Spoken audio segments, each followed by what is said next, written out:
The respected Dr. Zakir Naik, sir, I am Mozahar Hussain, city of Rampurhat, West Bengal, India. Do you have any trick for memorizing from different verses of the Quran or books of the same thing? A similar question asked by Brother Fahim from Kashmir, from Pakistan. Do you have a photographic memory? What is the reason behind your phenomenal memory?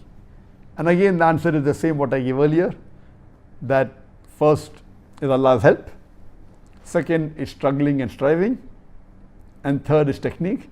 There are various techniques for memory which you get when you do MBA courses, which is called as mapping and all the others. And believe me, all these techniques have got limitations.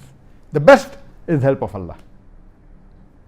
Certain things are there that when you memorize something, after about 20 minutes, again rehearse it after 2 hours, again after a few hours. The more you rehearse it and revise it, the more chance it will be part of you.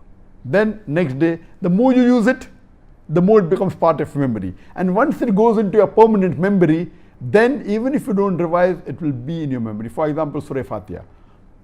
Almost all the Muslims know Surah Fatiha. Even you get up from your sleep and they ask you to recite, you can recite, because that has gone in the permanent memory. So the more you revise, the more you practice, it becomes part of memory. I don't consider myself that I have got photogenic memory. What I do is I strive. I have to keep on revising. I know that if this lecture has about 100, 150 quotations from Quran and Hadith, if I don't revise, maybe I may say 90%. If I revise, I may be able to say 99%. So before every lecture, I try and revise as much as possible so that it is closer to the accuracy. So more you strive, the more you struggle, the more you have faith in Allah subhanahu wa ta'ala, inshallah you'll be more successful.